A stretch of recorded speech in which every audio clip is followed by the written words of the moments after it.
Continuing our study with Hebrew, Biblical Hebrew Language 1. So after we did a study about vowels or vowel pointings, which I hope no, then napanood mo kasi you need to catch up dun sa ano no, both. Ako pa, sinahabol naman. Okay. Thank you.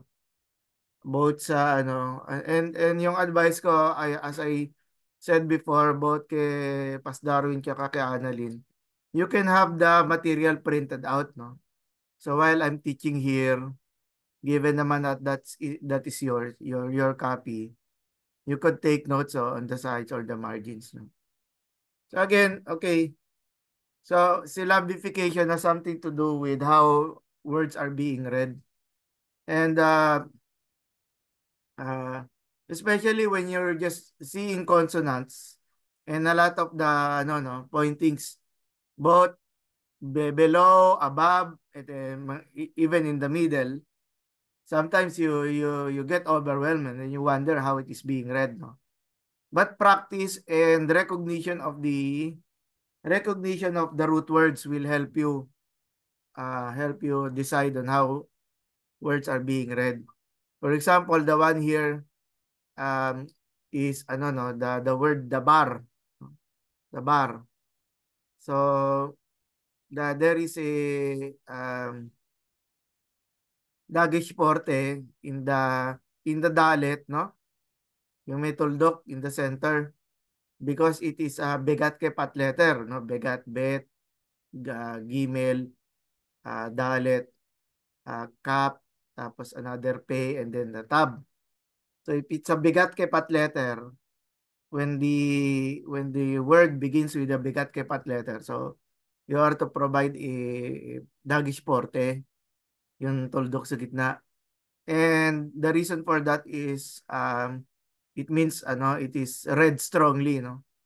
Kumbaga ano, this is a strong consonant itong mga bigat kepat letters. So here the syllables it is described as two syllables. The da and the bar, no? The da dalet with the with the kamesh and then bar. Notice that yung bet, although a bet in the middle is a begat kepat, it is not the beginning the letter that is in the beginning of the word. So there is no dagesh, no.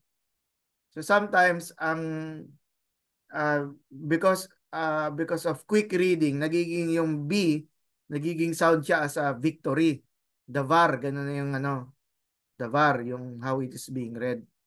So there are only two types of syllables, open and close. Sa Hangul, meron din yata silang ganong principle, yung open, yung parang simple na circle na ganyan. Which you just read the ang binabasa mo doon yung vowel lang, like an alep. Pero pag nilalagay mo siya sa pinakahuli, it sounds as NG. Okay, so there are only two types of sound.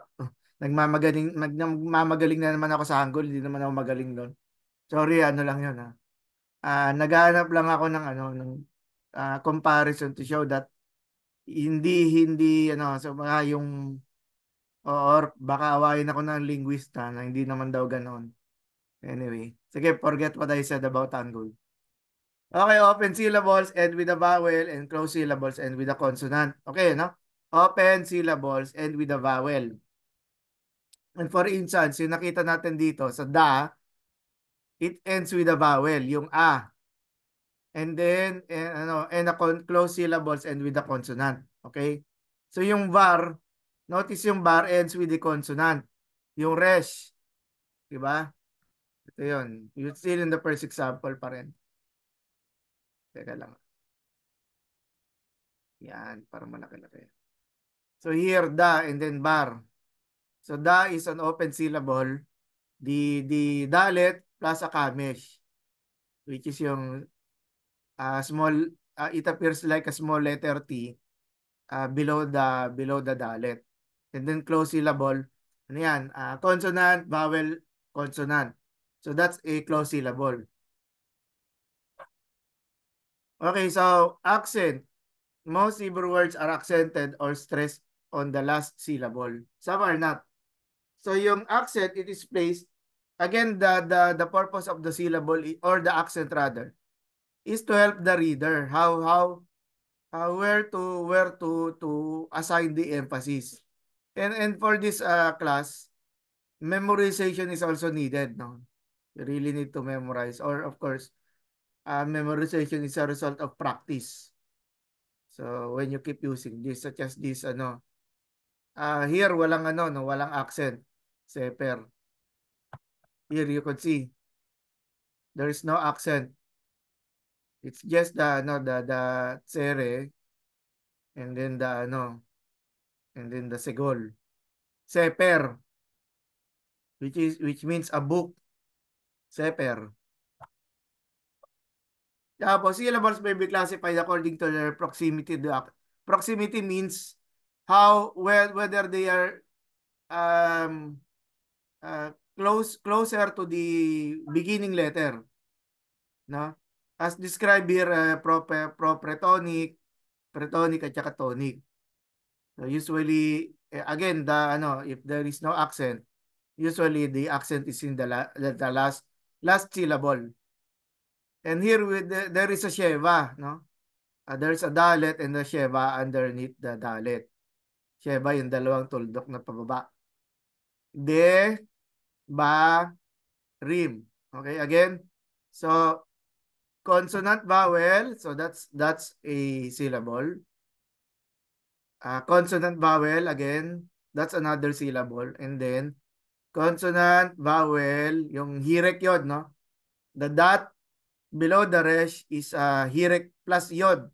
So that's assigned as one vowel sounds, and then consonant, vowel, and then consonant. Uh, I hope you are not overwhelmed, no, especially with the terms.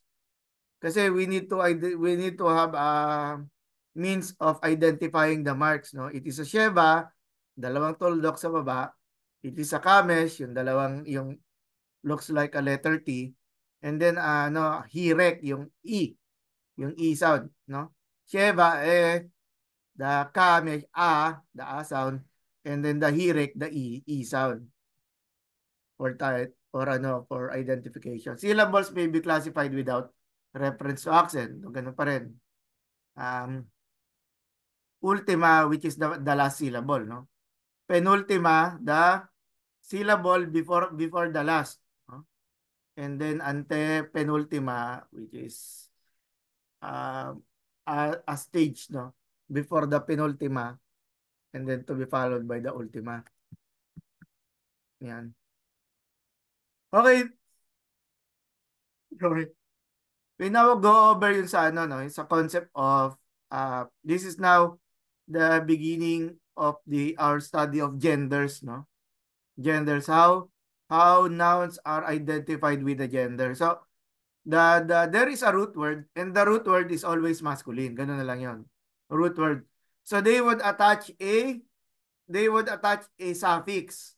And yung suffix na 'yon, it helps them to identify that it is a feminine. But for example, words such as this one, yung Torah, the one on the right, feminine, di ba? Right column, Torah, which is law. So analyze muna natin yung Torah. So we do not need to hurry up with the lesson. Torah, it is a tov, and then there is a column bab.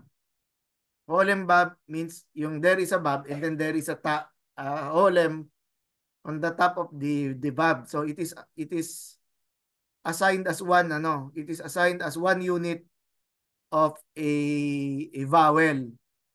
Kaya naman you do not read that as consonant, vowel, consonant. Rather, you just read it as consonant, vowel. Yung column bab. That is why the reading is to.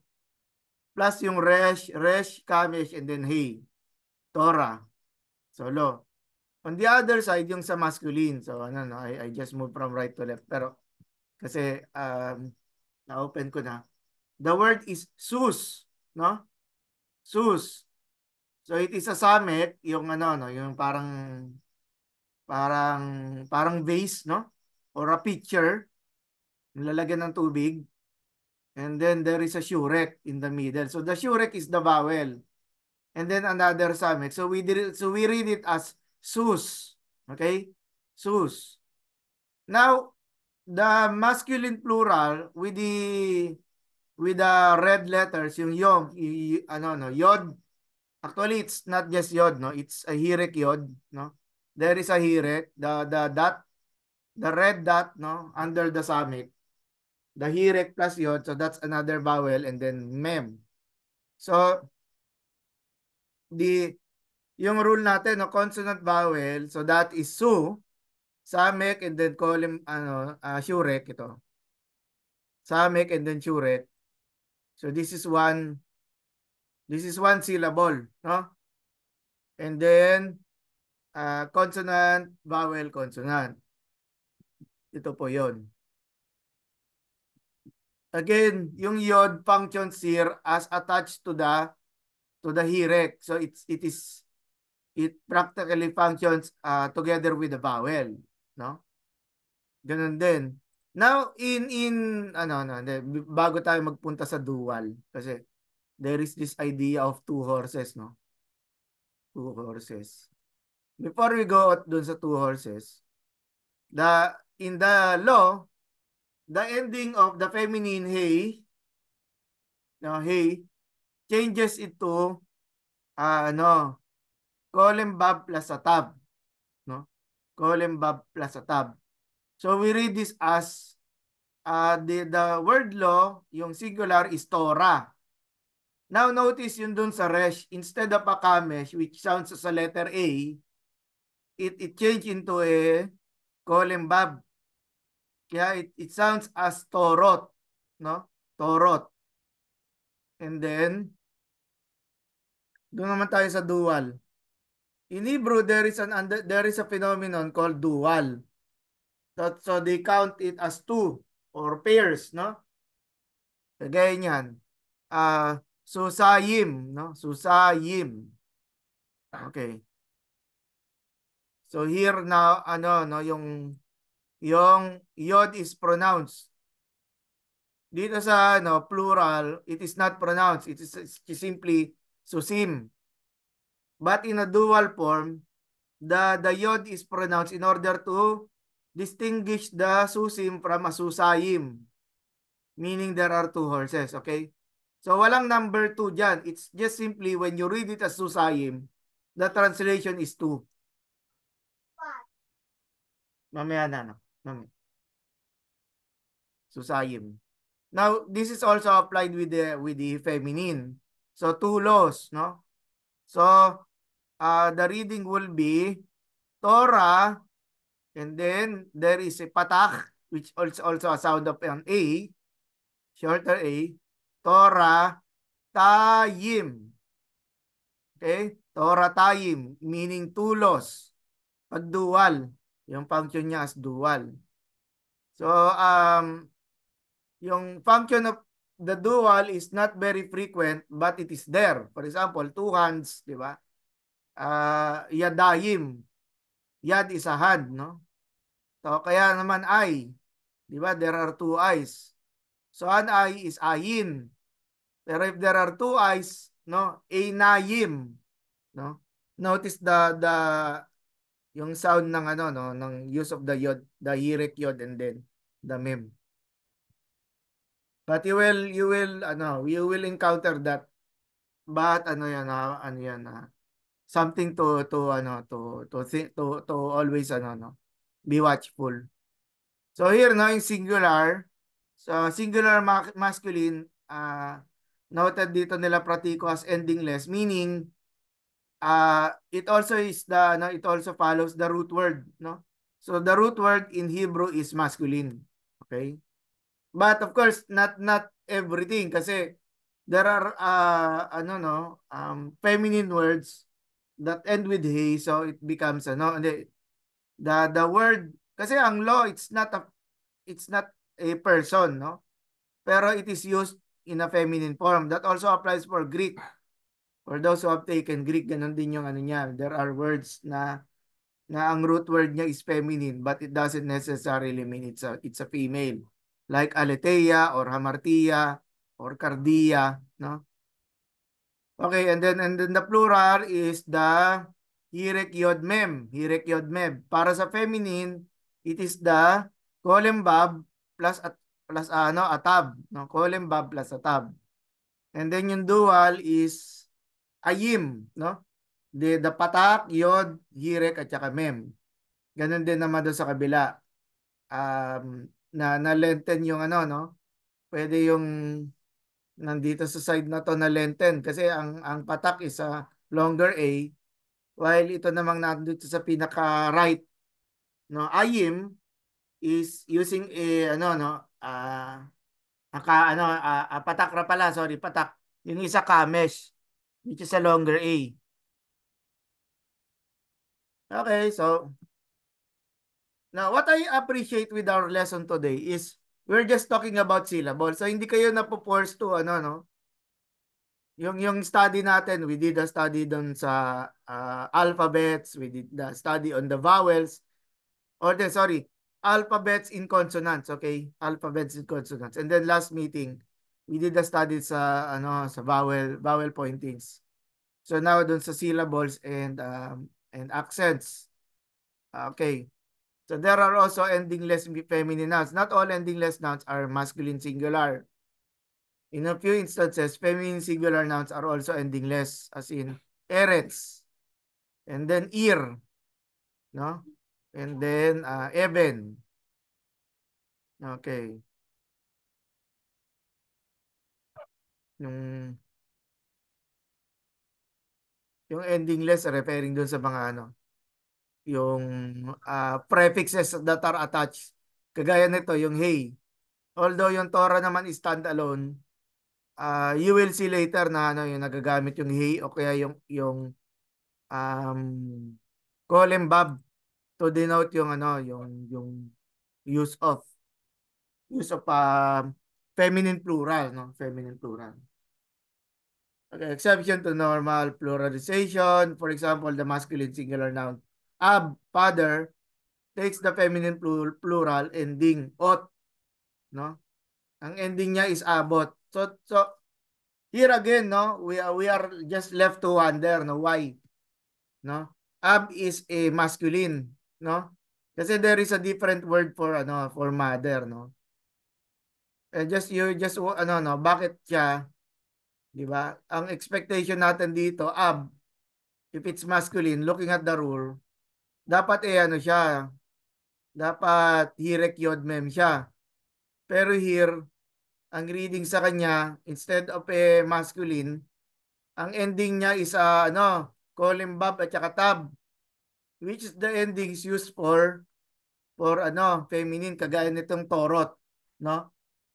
But again, we are not here ano, no, we are not here we do not have the freedom, no, to debate on this matter. We are just here to observe and accept, no, that ab is singular and abot is plural, even if the ending appears to be feminine, yung kolembab and then the tab, yun kagaya nito. 'Di ba? Yung kolembab at saka yung tab. Hmm. And then dual nouns, we already saw, meron din there are three special Hebrew words that are always dual in form.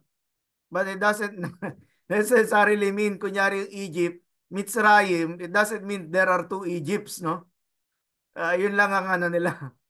That is just the way it is spelled. Or yung word na Shamayim, the one in the left, no? With the parenthetical heaven or heavens, no? It doesn't mean there are two levels of heaven, no? It's just the way it is pronounced, no? Heaven and then heavens or Mitzrayim. And then the word Mayim, note nyo yung Mayim, it is ito nasa baba.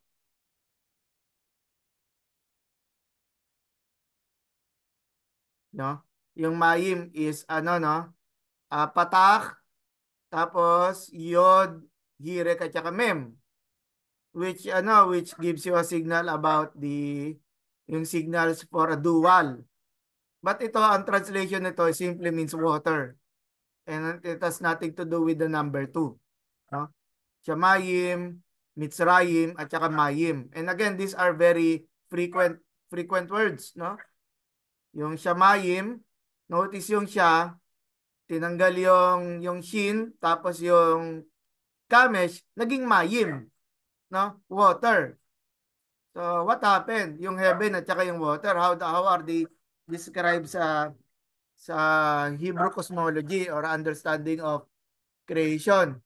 Kasi they believe, 'di ba, there is what we call in the creation there is what we call a firmament, 'di ba? Familiar kayo, there is a firmament in the sky. And the ancient peoples would look at the sky and they would be thinking there is a sea, no? Merong dagat sa taas kasi kaya yun yung nagbubuhos ng tubig. Okay?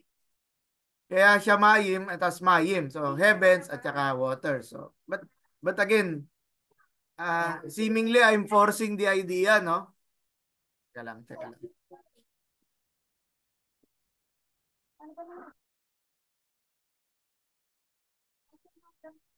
Okay.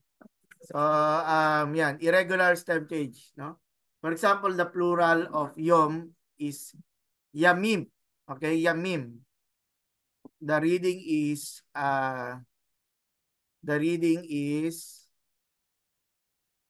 kailangan yod kamesh mem hirek yod. Mem hirek yod and then the final form of a mem, no? Yamim. So the plural is yom. Notice yom sounds as the a kolembab. So it sounds the sound follows. Mami, hindi pa ako nakapagsabi. Mama.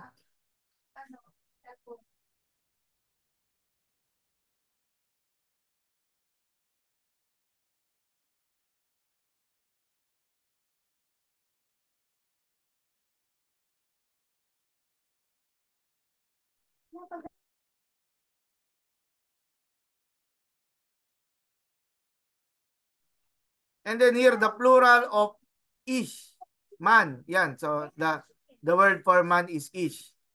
Is anashim. So this is what we call an irregular form. Kaya nga siya highlighted sa number 4 as irregular stem change. No? Ish. So if you follow the conventional rule, ish dapat magdadagdag ka ng hirek yod mem. And the word will become ishim. But again, that is not how it works. The word is anashim. Okay? Anashim. So it is an aleph. No, ito, this one. Aleph. And then there is there is um, uh, uh, Kameshatuf, no? Kameshatuf. And then, Hatep Patak. So this is a Hatep Patak. And sound niya is letter A, small. Shortened na letter A.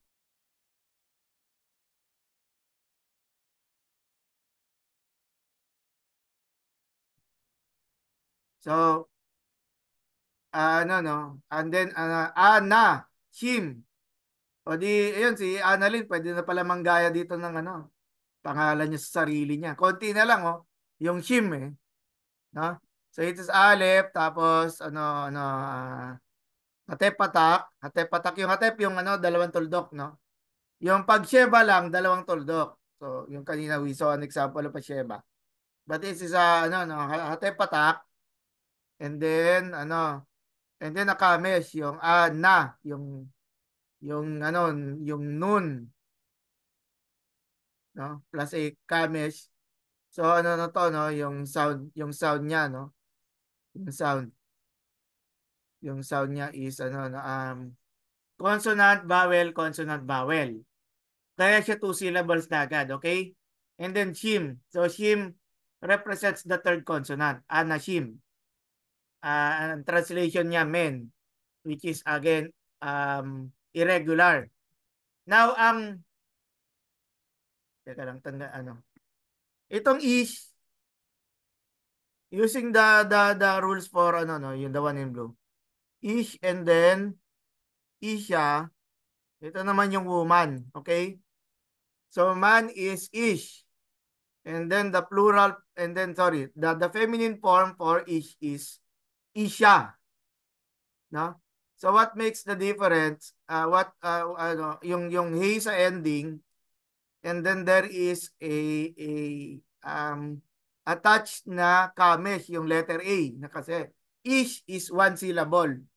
Isha two syllables, no? E yung ano no, yung what we call the consonant vowel. Aleph plus yung hirek, yung E sound plus yung siya, consonant vowel consonant, no? Siya.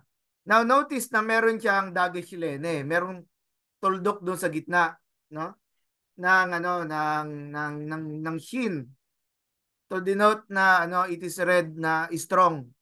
Yung reading niya is strong. Is siya, no?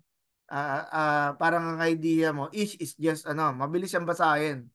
Pero ang isya, due to the Dagish Lene, yung pointing na ano, no, binibigyan naman tayo ng clues ng ano ng writer, how it is being read. But look at the plural form for isya. The expectation for this one, if you follow the rules, is that it ends with the OT, no? The one in red.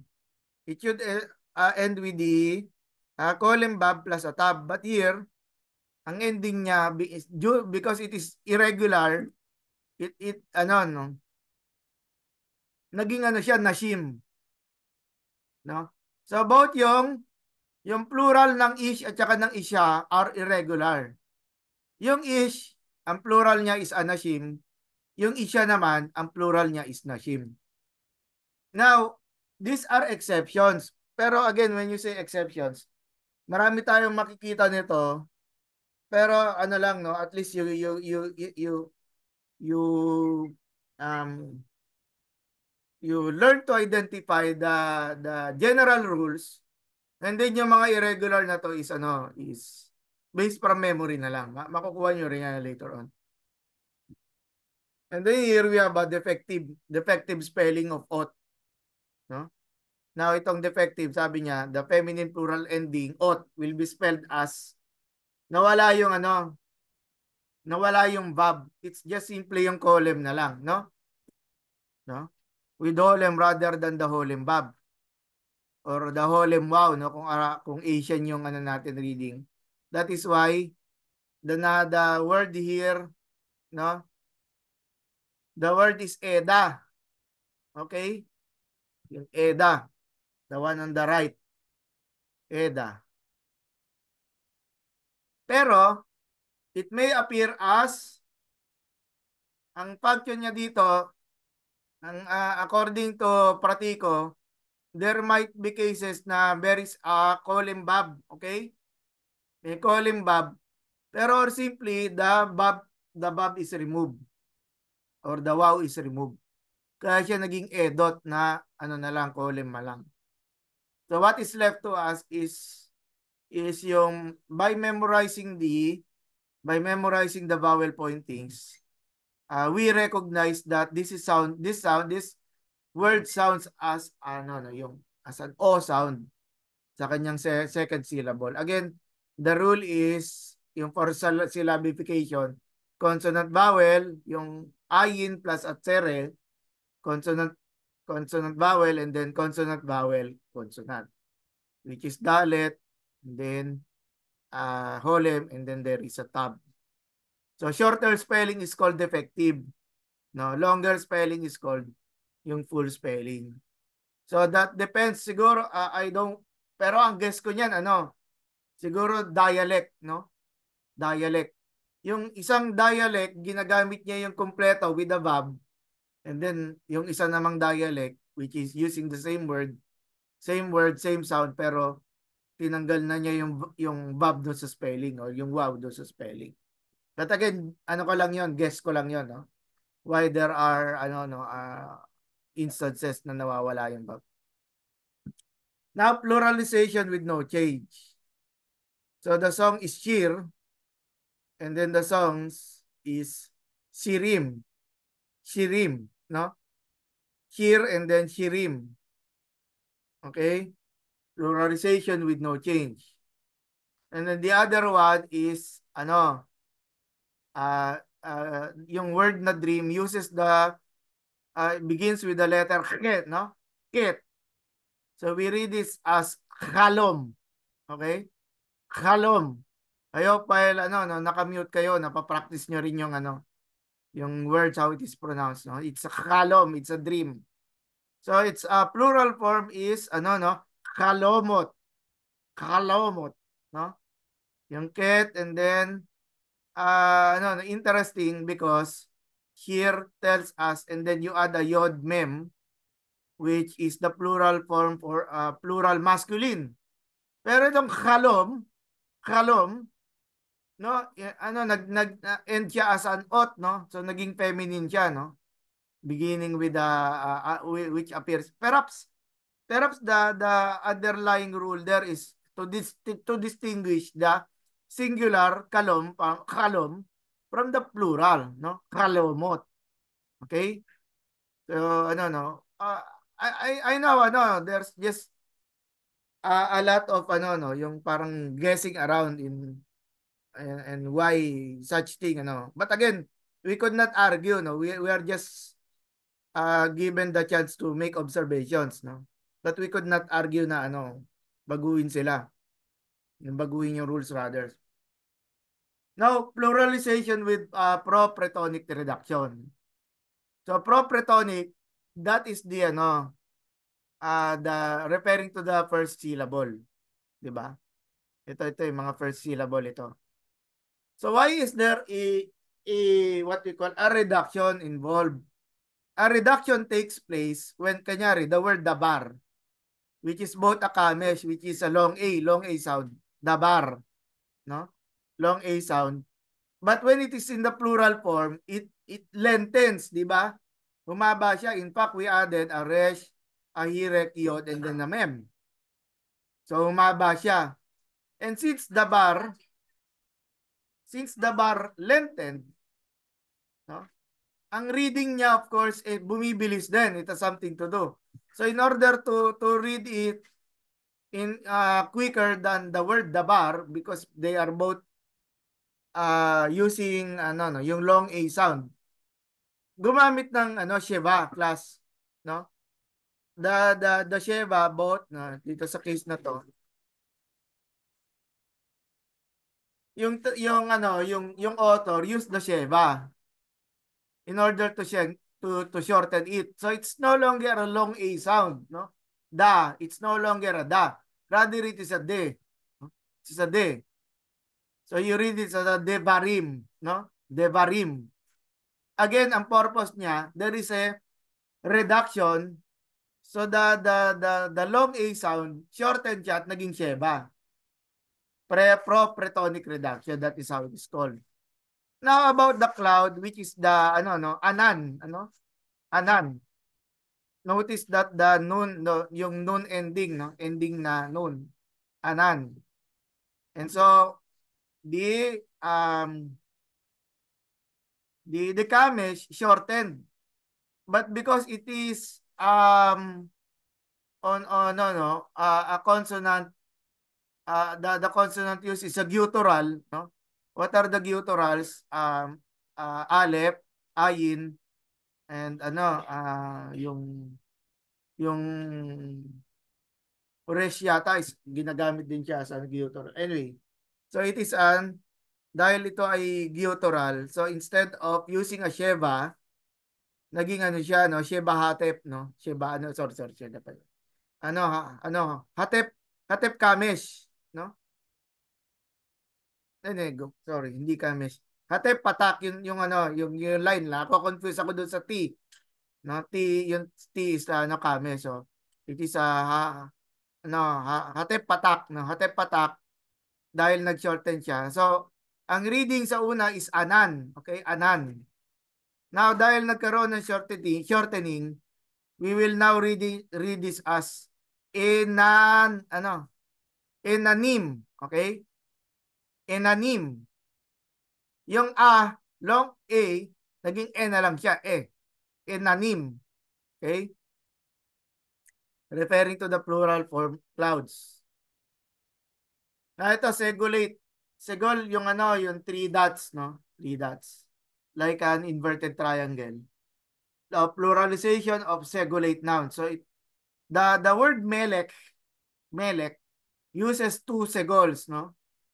Mem segol, lamek, lamed rather. Kasi lamek is the proper, ano, no? Proper noun, ano? Mem segol, lamed segol, kap. The ending form, no? So it is a melek. Now if it's a melek, according to the rules, no? Yung ano, may pagkakahawig doon sa rule ng ano ng ano, you are using a yung ano a consonant with the a guttural consonant, no? So ang shortening niya, it becomes again, 'di ba? Nag-add ka ng hirek yod mem, no? Doon sa ending ng melek. So it becomes melakim. Okay? Melakim. Singular melek. King. Melakim. Naging kings. Plural. And then for seper, so ano siya, no? Tsere. And then there is a segol. So counted pa rin siya as pluralization of segolate noun. So it becomes yung reading niya sa plural is se, again yung siya ba, no? Se parim. Se parim. Melek, melakim, seper, separim. Okay? And then pluralization of geminate nouns. Geminate is ano, and there is a doubling of the letter. So, sir, nasan po dyan yung doubling? Ang doubling niya nandun sa plural form. Okay? Like the one we see here. Ang doubling niya ay nandun sa plural form. So, there is a dagesh lene in the middle of the mem and then the kof. No? So the word people in Hebrew is am. Whereas the plural form, notice that the patak, no, it did not shorten, no. Rather, it became amim. Okay, amim. So the patak, which is a shortened a. Nakikita mo pa ba na anali dyan? Yan, ito tinutukoy ko. Shorten and then hindi siya nag-shorten, rather there is a doubling, kaya siya naging geminate noun. There is a doubling that takes place in the mem and then the kof. Kaya ang reading niya, tapos hirek yod mem. Hirek yod mem. Rather than the simple form of ayin and then patak, and then ayin patak, mem, and then hirek yod mem. Here merong doubling, yung merong dagesh lene. That is added doon sa middle of the mem and then the cough. Yung ano naman, statue is hawk. Hawk. Hindi ko alam kung paano pa nila napopronounce yun. Cook. Hawk. Ito naman kukim. Okay? Kukim. No? Yung the cat with the tag mo dito.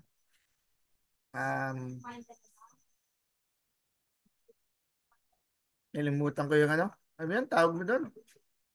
Three dots, pababa. Mo relapse ako ha.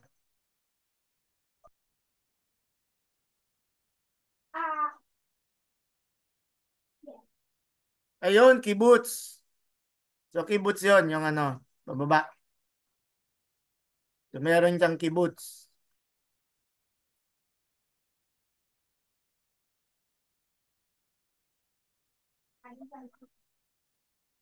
Yan. So, it is a kibbutz. Boots. So, ang sound niya is U. U sound. Kukim. Kukim. Okay? Kukim. Kaya yung kibbutz niya, yung U. U sound. And then there is also irregular pluralization. The word ben, meaning son. And then, the plural form is banim. Okay? The plural form is banim. Nagkaroon siya ng ano, no, instead of beben, nagkaroon ng ano, ng patak. The tsere change into a patak, naging banim. Again, ang role nito is to distinguish the singular word from the plural form. And then look at yung nim, non kirik yod mem, di ba? Kaya siya banim. And then yung ish, as we saw a while ago, anashim siya, anashim, no? Yung notice yung nen, yung nun is added in order to inform us that um siguro kasi the yod in the middle of the aleph and then the shin, uh um yeah, again siguro it's really hard to make a guess, no? It's just lang to show that the aleph and then the shin is there. Okay, dito muna tayo for now. We will talk about the definite articles next week, no? Next week. So if you have your if you have your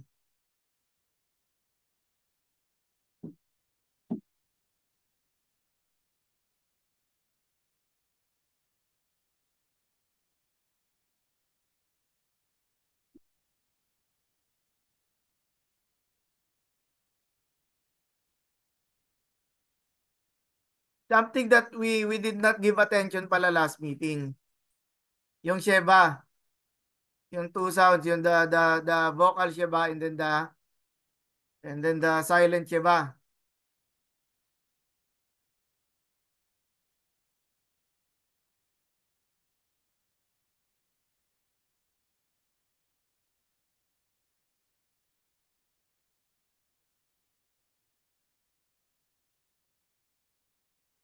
Yan, this vowel symbol is called the sheba or a shewa.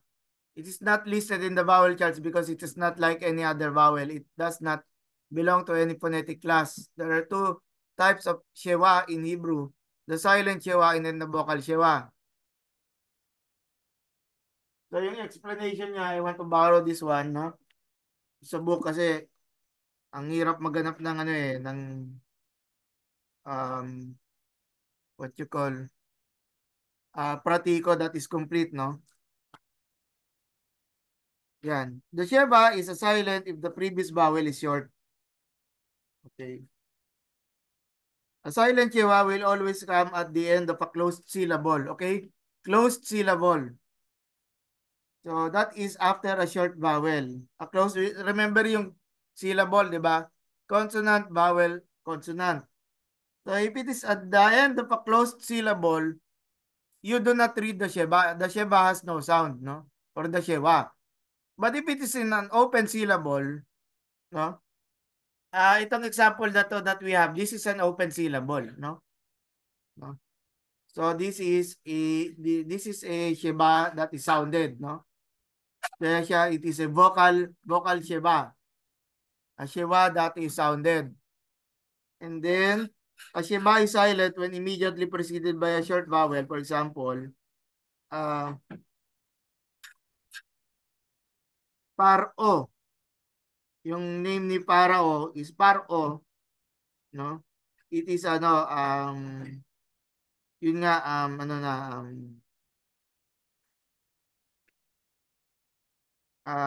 is preceded by a vowel.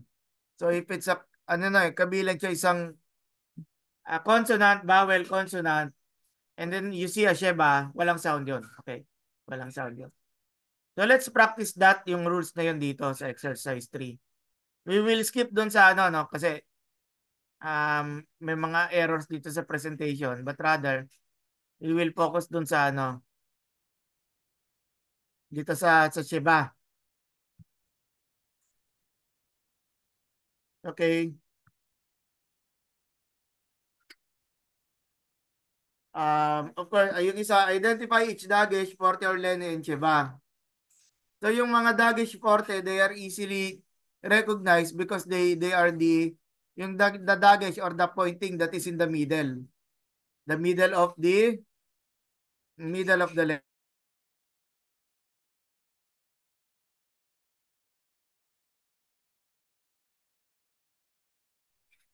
Okay. So here the word is ano no? Ah beraka, no? Beraka, no? So ano 'yon? The word is the word is uh, understand natin no, no? This is a kasi ang what you will be thinking is ano yan? Consonant, vowel, consonant, di ba? But here the example is consonant, vowel, consonant, vowel. Okay? Class. Consonant, vowel, consonant. Kasi there is a sheba. How are we to divide yung ano no yung syllables no?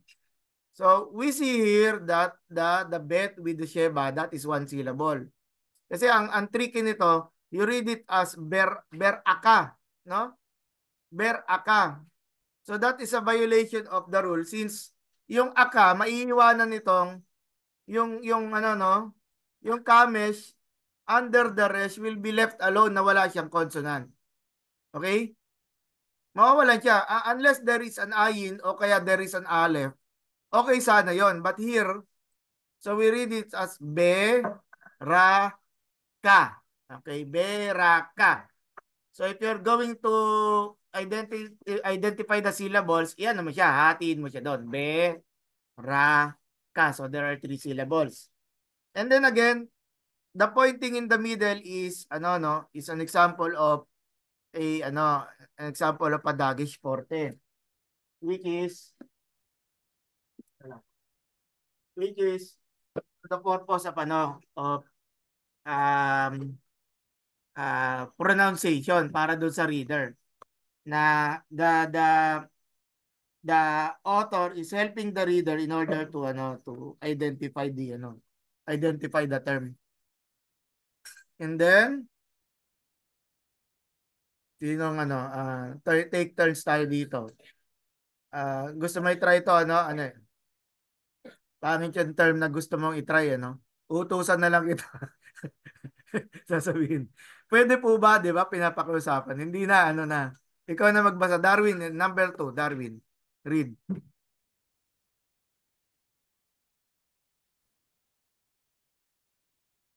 Um, Aisha. So it is a hirik. So it's E. Okay? Okay. E. Isha. Good. Isya. Isha. Oo, good. So wag muna tayo sa translations, no? Okay na muna. Although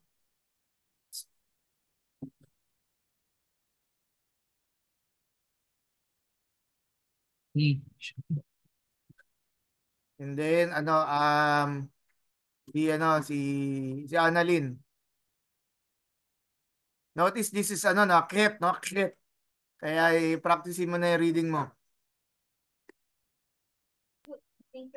Khatat, sir. Tama po ba? Katat. Katat. Khatat. Okay? Katat. Khatat. Yung ket, Khatat. then yung yung patak, no? Patak yung no? So there are two letter A sounds, no? The short A sound and then the long A sound, no? Sa katat, no? Katat. Thank you. Next, we have Alden,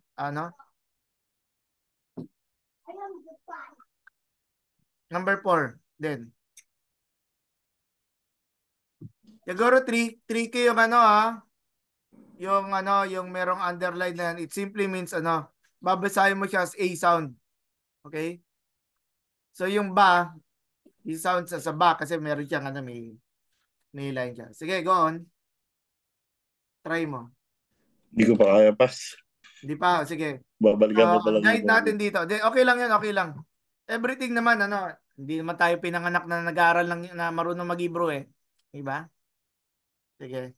So it is, meron siyang bet and then the camel sound which is no? Kaya ang syllable sa kanya, ba. Okay? Ba, and then this is another syllable. Itong metob. Ito. This is another syllable. So, ang basa dyan, yung tob, and then hirek yod mem. Yung yod, wala naman talagang sound siya. Pag siya, ginagamit siya dito. Sounds lang siya as um, a vowel. So, ang basa dyan, team. Okay? So, it is, no, Alden, ba, team. Okay? Ba, team. Okay? Teka lang.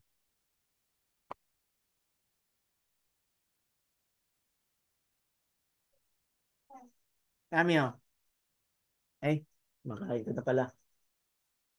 Ito sa ano yung workbook. Okay. So, number 5, balik tayo, Darwin.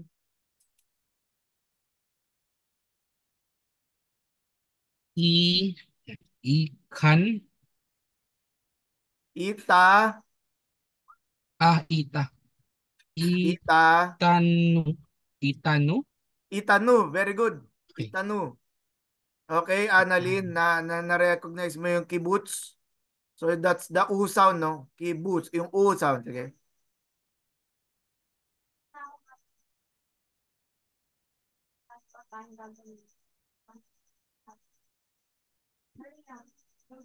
Kuka. Good. Oh, Ku- kuka. Kuka. Kuka. Sir. The ket sound with the kibbutz and then meron siyang A sound which is the kamesh doon sa baba, no?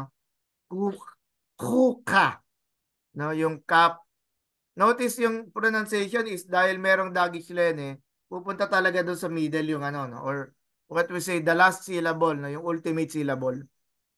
And then, sige, try lang ng try, Alden. Na-recognize mo yung yung ito ay kop. So, ang sound nito ay yan, na-recognize. Naalala mo?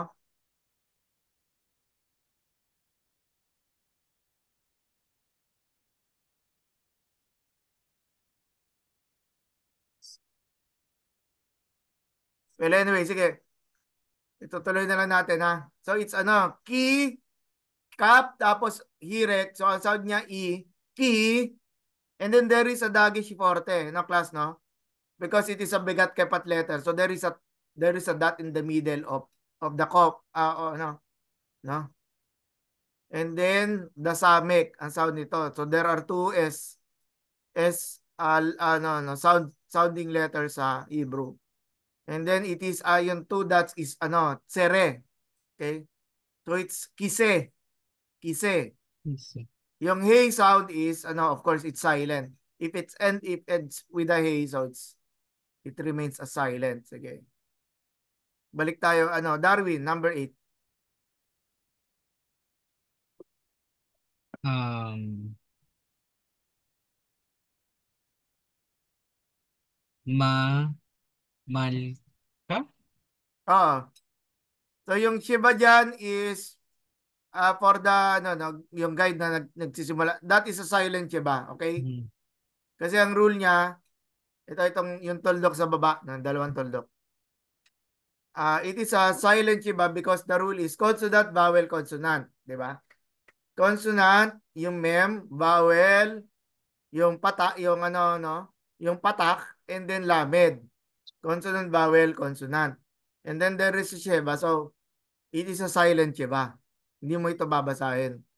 I'm emphasizing on this kasi you will see a lot of both yung silent at saka yung vocal Shiba. Okay? So, sige, continue. Darwin.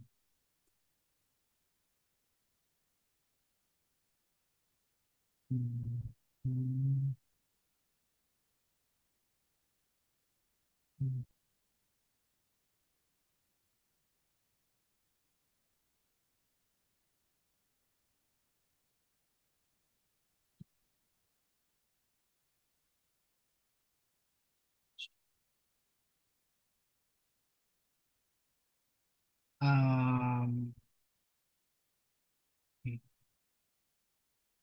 mash.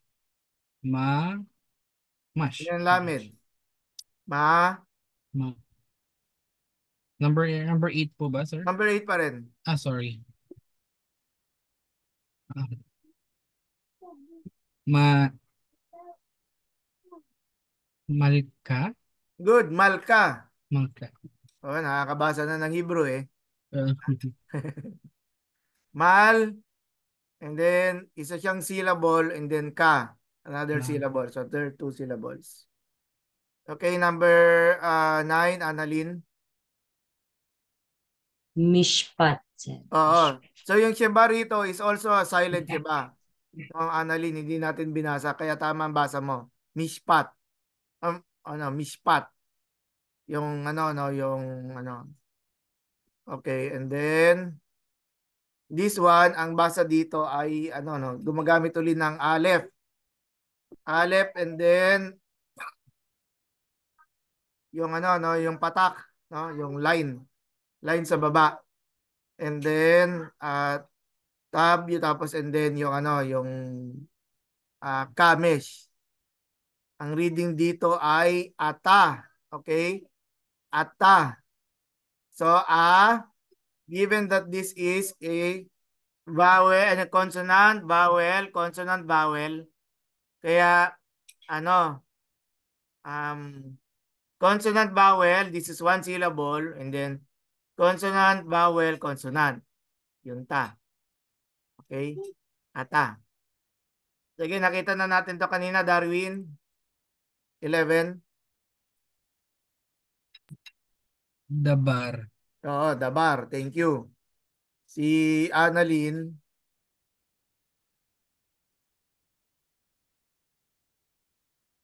parang mahirap yata yung 12 eh. Sa'yo na lang yung 13, okay? Sa akin na yung 12. Yung 12 is, yung Aleph takes the vowel dun sa shurek. Yung Vav tapos may tuldok sa gitna, okay? So we read it as ur, no? That is one vowel, one syllable. And then uri, another syllable ito, resh tapos iret. Tapos ya, ha? Ito ay last syllable. This is a last syllable. So ang basa dito is Uriya. Naalala niyo yung asawa ni Bathsheba? Yun. So this is a proper noun or practically a name of a person. Sige, ano, Annalyn yung number 13. Athena, sir. Oh, Tama po. Athena. No? Athena. Siguro kasi yung panganay na anak na babae, nanganak na si Mami, Athena na siya. Athena. Siya na si ate. Annalyn, pang ilan ba kayo? Ilan kayo magkakapatid? Tatlo po, sir. Pang ilan ka? Bunso po. Bunso. So, hindi ka Athena. Yung ate mo, Hindi po. Siya po yung sabi, ate. puro boys yata kayo eh. No? Walang ate. Sige. Si ano, Darwin uli. 14.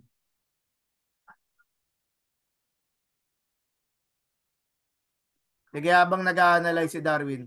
Notice yung Sheba ay nasa COP, di ba?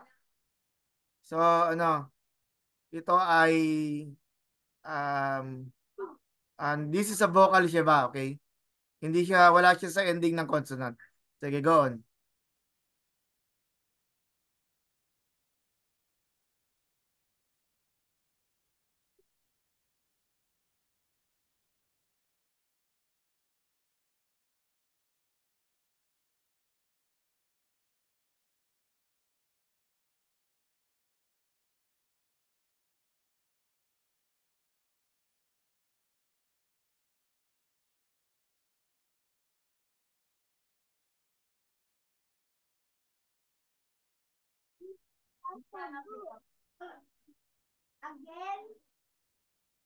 Number 14. Okay, first syllable. Ki. I. Ki plus Ita. kita. Itagam. Ano ulit? Itagam. Ano siya, no? Ikitanim. Ah, Ano siya? Hirek, Yod, Mem. So ano? Naalala mo yun sa endings ng ano, ng masculine? Yung ano, Hirek, Yod, Mem, no? So it is a sample ng paggamit ng Hirek, Yod, Mem na ano. So we know that ano, this is a plural form. So ano, Okay. kita. So three syllables ang gamit niya. Annalyn, yung 15. Higid. Tama po ba, sir? Higid. Very good. Higid. Oo.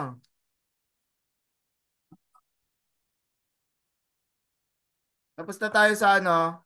Now, ang ending natin yung sa ano, no, sa Dobson. This will be uploaded naman para no, everyone will review. Okay. Ano na lang to na bonus, no? Word order in sentences, no? Teka lang. Kita na natin to Bereshit eh. In the beginning, yung first word ng ano ng Book of Genesis. Sige. Read lang tayo, no? So here, hindi, okay na ito.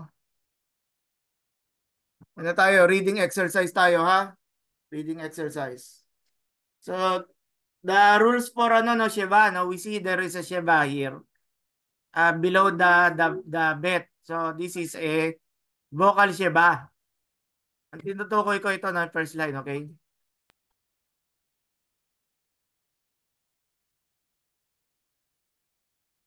Hindi lang na-highlight yung full ano, no, full word. No?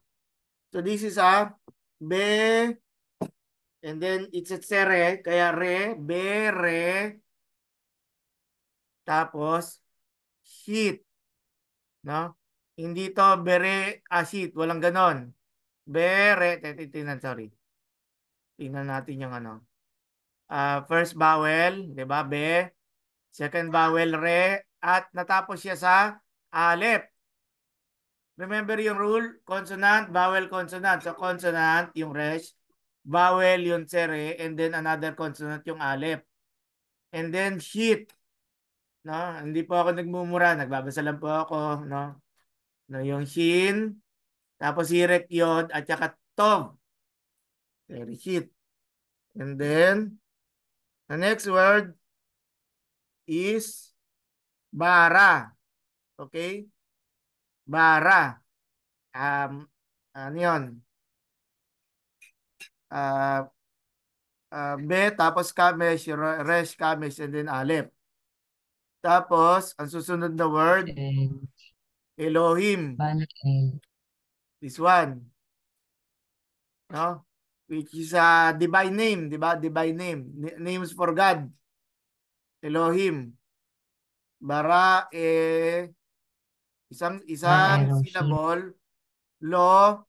And notice na ano, no, hindi siya column bob, no? It's just simply column lang. Elo. And then yung third syllable is him.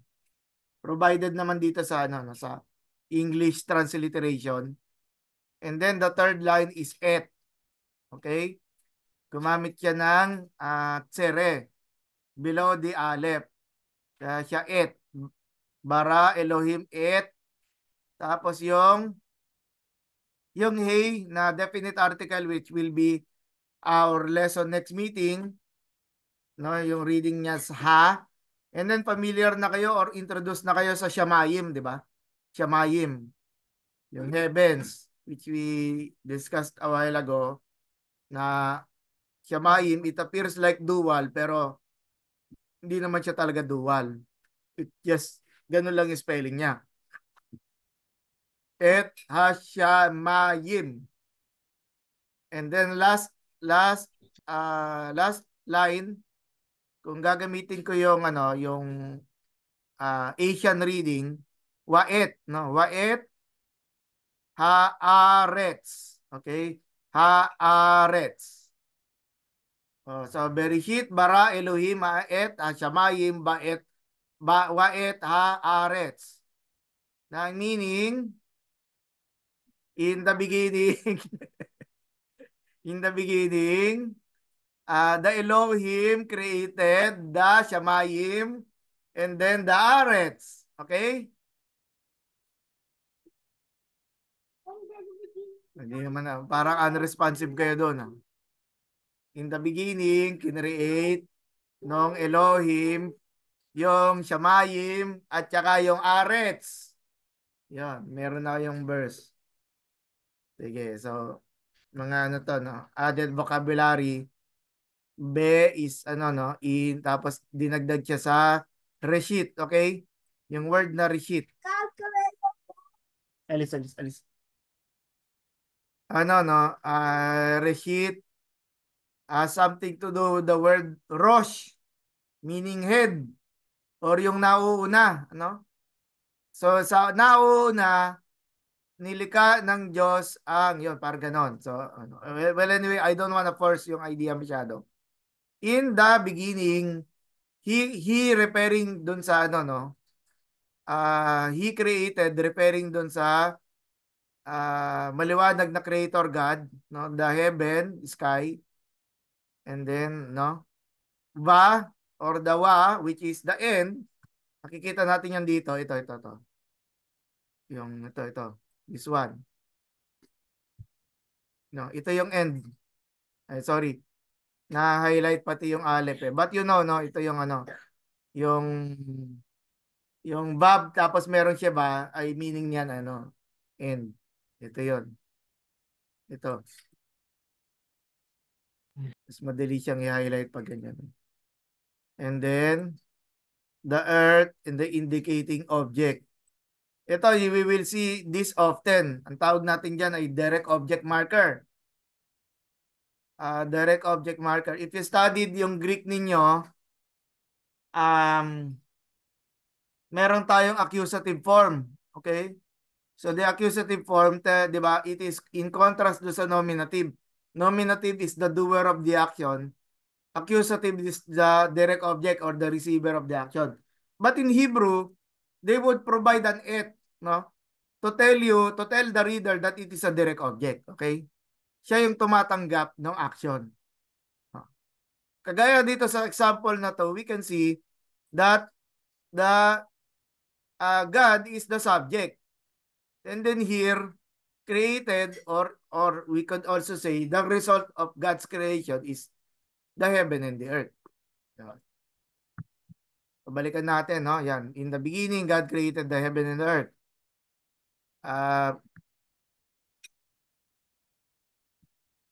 Sige, basahin natin all together kahit na ano na. Unmute kayo, unmute. Practice tayo. Ha? Sige, ready. Alden, sama ka. No? Chorus tayo, chorus. No, ano na kasi tataas na eh, malapit na mag-ending eh. Chorus na tayo. Sige.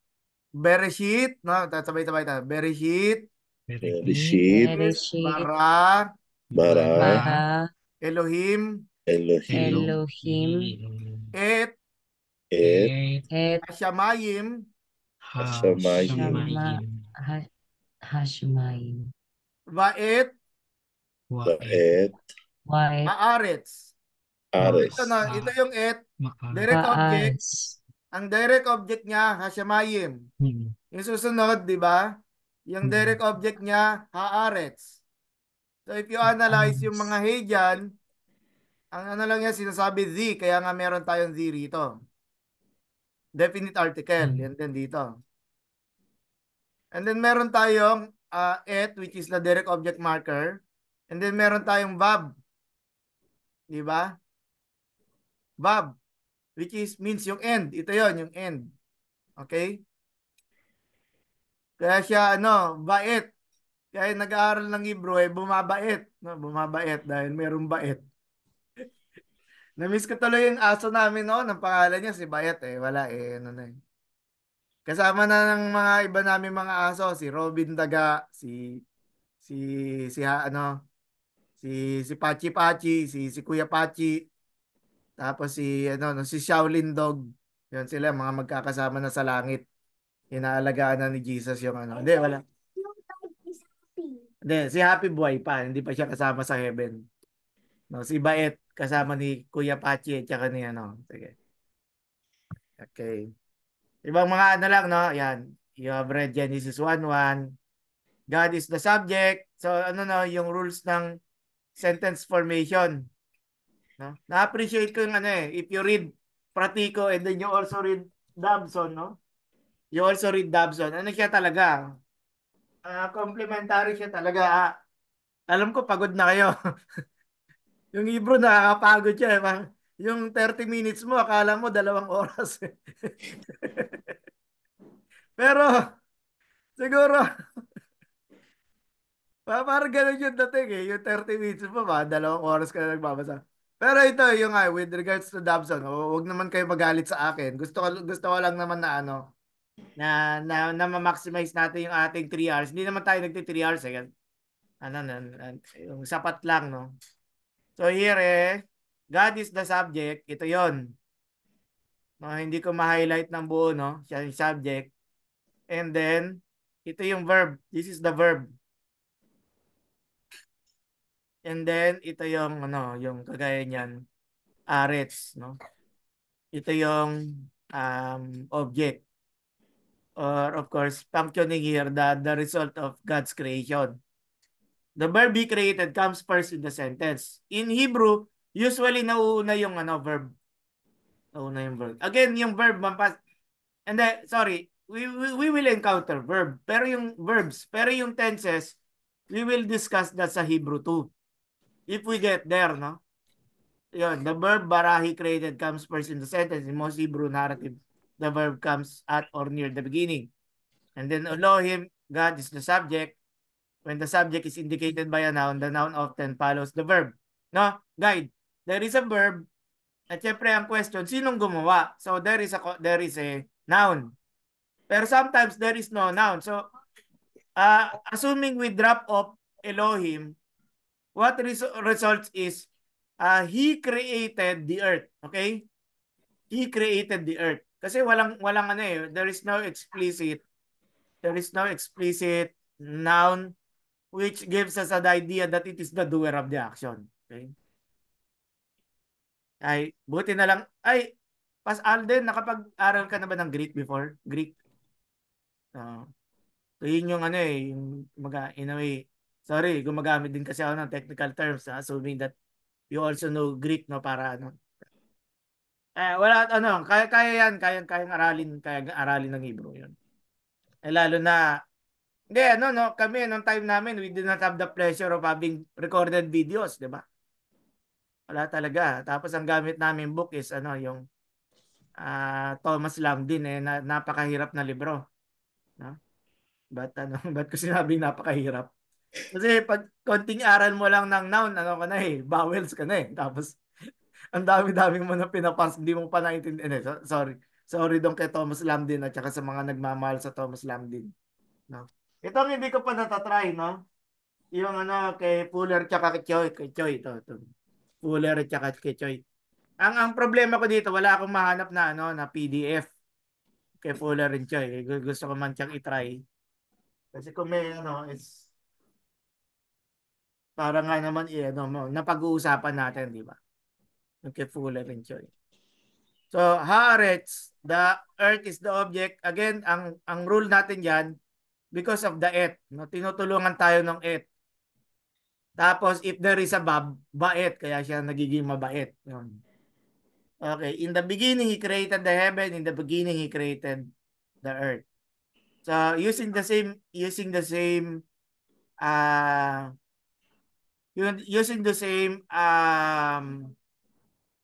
verb phrase, Bereshit bara, et notice yung yung direct object. Hashamayim and then haaretz. And then ito mga iba pang examples. I-try mo nga Darwin, ito. I-try mo ito.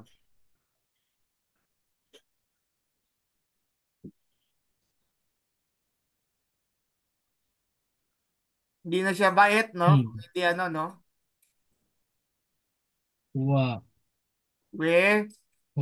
Wela. Ano siya? Colem. Sound niya. So, O sound. Welo. Welo.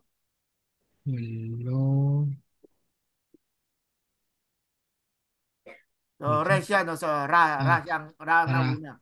Ra plus? Ra-a. Good, ra. So, dalawang syllables. Ra'a. Ra'a. And then yung direct Ek. object marker. Et. Ek. Ek. Ek. O, para Ek. madaya. Tingnan mo itong para medaya, di ba? O. Ano basa dyan? Ek. Ek. David. Et David. David. Et David. Et Pero yung David. ancient reading, Et David. Et No, David. Et David. David. David. Alam na natin, very popular yung David eh. So, he did not, sabi, yung and tapos law, did not, or sabihin natin na negating practical. Kasi itong Ra'a, see. Pero dahil merong law, he did not see. Diba? Tapos merong we, and he did not see. Tapos sino? Yung et David or et David. Yung meron direct object. Okay, Annalyn, madali na to. Susunod kasi nabasa na ano eh. Oh, ito. Ayaw ni Annalyn yan.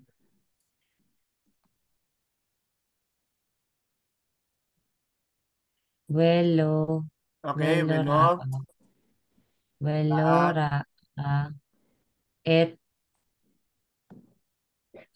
Tingnan muli yung daya. Tingnan mo yung daya. Yan ang daya eh. Oh. Tinitingnan mo yung daya eh. Nathan. Nathan, Nathan. sir. Nathan. Good. Nathan. O, di ba? Yan. Yan sa taas. Welo, Ra'a, et David. O, kaya David. Welo, Ra'a, et Nathan. Oo. Tapos ito naman, nagkaroon ng maliwanag na doer ng action. Now, instead of Ra'a, Pratico use, John Dobson use matza. Matza for the word find. Okay? So we are using a different verb, pero it is also related to the word see. Pero yung find is intentional. You're looking for it. So we read it as Welo, Matza, David, et Nathan. Okay? So ang ganda ng role ng et kasi it helps us to understand who is the one doing the action and the one who is, sa case na to, the one who is being looked for. Okay?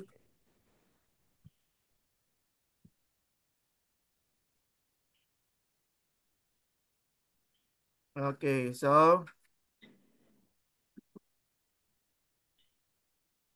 mga ano ulit, practice reading ulit. Darwin. Nathan. Oh, Nathan. Ha. Ha? Na. Ano to? Na. Na. Nabi. Nabi. Nathan. Nathan. Hanabi. Hanabi. Nathan the prophet. Si Annalyn. David. David. David. Ha? Hamala. Hame. Kasi ano siya? Hame. Hame. Hamelek. Okay, good. David, Hamelek. And then ito, Hamelek. Amar. Tapos, ako na magbasa. Vayomer, David, Hamelek, Lenatan, Hanabi. And, yun na nga po, and Amar, and said, David, the king, no? And said David, and he said, David, the king, to yun yung yung to, naging preposition ta. To Nathan, Hanabi. To Nathan, the prophet. So, ilang mga items na lang dito. Sige, kanyo read with your eyes, no? Read with your eyes. Ano tayo dito? Practice reading. Read with your eyes. Okay, first line. Baboker, Amar, Adonai. Adonai is Yahweh, no? Nakikita nyo. Ayun, nasanay kasi ako sa paggamit ng Adonai rather than the name is being pronounced, no? You shall not use the name of the Lord in vain, no? Baboker, Amar, Adonai, Le, Nathan, Hanabi, Lek, El, David. Go to David, Lemor saying, Ko Amar Adonai, di ba? Kapalo, nasa second line ako, tapos mayroon dalawang tuldok. Which is like a quotation mark, no? Vayelek, Natan, Hanabi, et El, David, Vayimtsa, ito, no? Vayimtsa, this is an example of silent Sheba. Yim, ano siya, no? Consonant, vowel, consonant. So, the Sheba is not pronounced. Vayimtsa, et Hamelek. Bayomer, Elab, Ko, Amar, Adonai. Tapos, tuldok sa gitna. Bayomer, David, Hamelek, Lenatan, Hanabi, Lemor, Lek, Jerusalem. Now go to Jerusalem. Vayelek, Natan, Jerusalem. Okay. So dito, kagaya ng rule na sinabi ni Jump Dobson, when you encounter the Yahweh, this one,